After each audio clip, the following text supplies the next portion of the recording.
Hello, we just finished social studies, which means now you are doing the video so that you can actually complete the notebook work. So as always, you go into our Google Classroom, you go into the classwork tab. Our notebook is at the top, right? It's at the top as always because we use it pretty much every class, okay? So take note of that and then scroll on down and notice your resources for today. We'll do the notebook page together with the reading. When we're done with that, you have an ed puzzle with questions. You just click on it and complete it. Remember, it watches like a show, so it should be pretty easy for you to watch and do.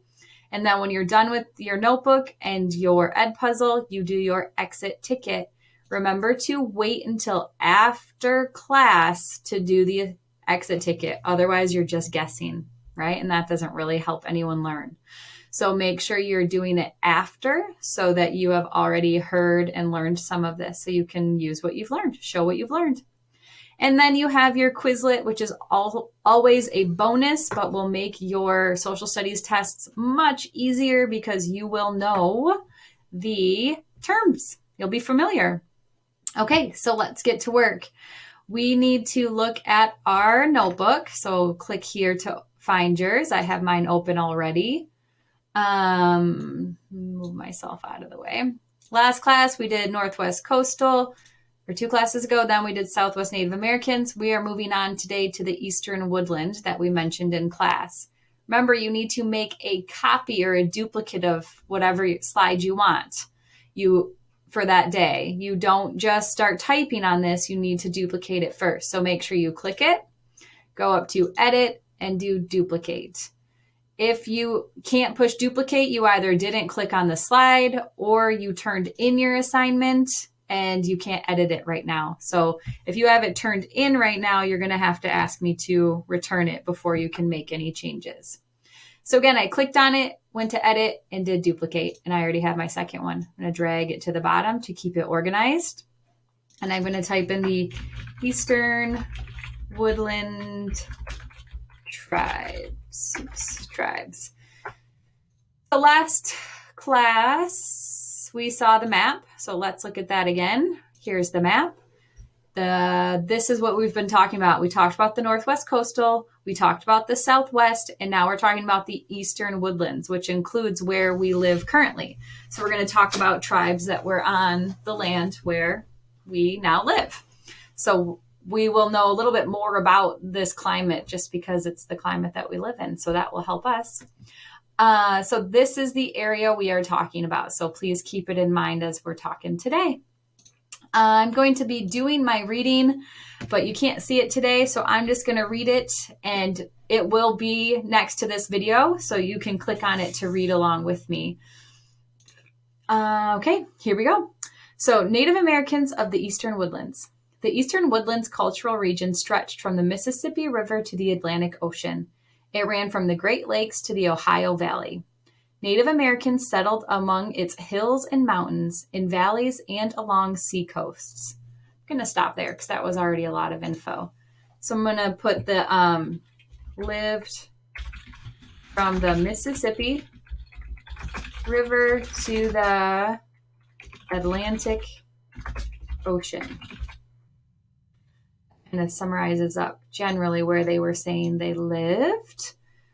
And they had different types of environments, hills, mountains, valleys, so it was varied. So, lived among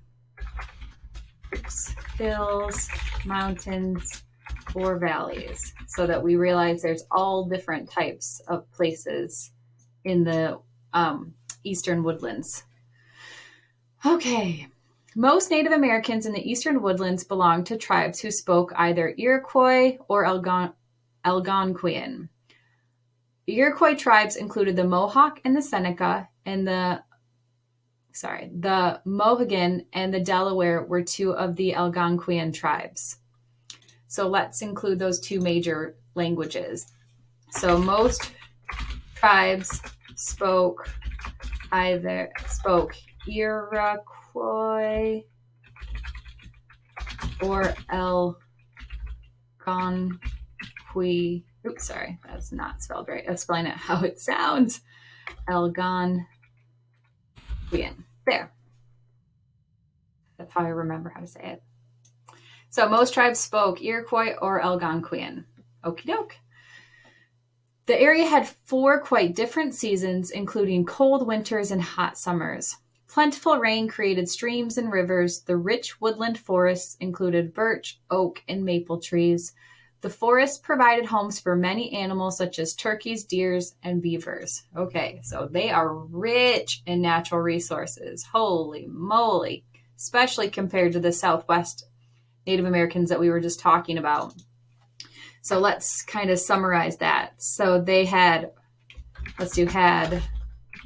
4 seasons, just like we have. I'm going to just leave that one by itself and do a new text box for me because that's more how I think to organize it. So they had the 4 seasons just like us because, like I said, they're on the same land that we live now. Lots of rain and water sources. And lots of trees and forests and animals. Okay, I'm going to put the kind such as turkeys, deer, and beavers. So I did include the type of animals just because they're very different than the types of animals they could get in different parts of the world. So I thought that was interesting. So lots of rain and water sources, lots of trees and forests and animals such as turkeys, deer, and beavers. In the region's forests, the Algonquian tribes found the materials for houses. Their houses were called wigwams. To make them, the Algonquians bent small trees into a dome-shaped frame. They covered this frame with mats made from the bark of birch trees. Very cool. So I'm going to include that. Homes were called wigwams and were made from trees. Remember, that's different than our Southwest tribes. They were making them out of adobe. So these are made out of trees, more similar to the coastal Native Americans that we spoke about. Animals provided materials for clothing. Deer hide was commonly used. On special occasions, Algonquian men wore capes made of wild turkey feathers. They sewed together overlapping turkey feathers to create a sleeveless cape. Very cool. I'm sure we've all seen some images kind of like that shows Algonquian tribes wearing the wild feathers like that. So used animals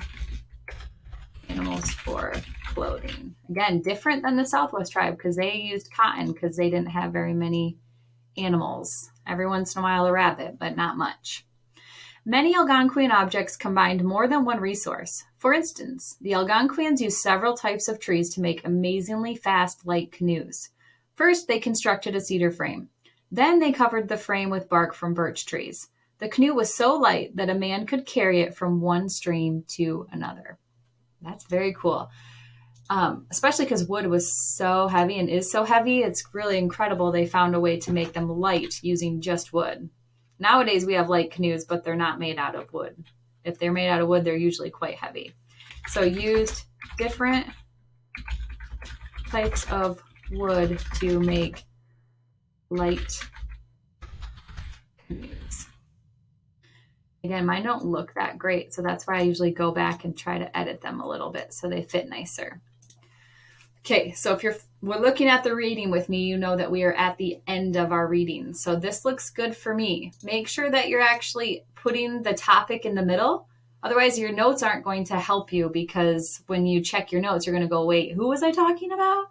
So make sure you include your topic so that you know which type of tribe you are talking about on your thinking map. So let's glance back and see how we did. We're looking at today here. So we just did together the notebook work with the reading. So make sure once you complete that, you turn it in, and then you're moving on to your Ed puzzle. Then you're doing your exit ticket. And if you have time, you're doing your Quizlet. Please make sure you understand what is due. If not, you need to tell me because it is a routine at this point and hopefully we're getting the hang of it. But if you're not, just tell me so that I can help you. All right, like I said, finish up this work that we just went over in the video and then turn in your notebook to me.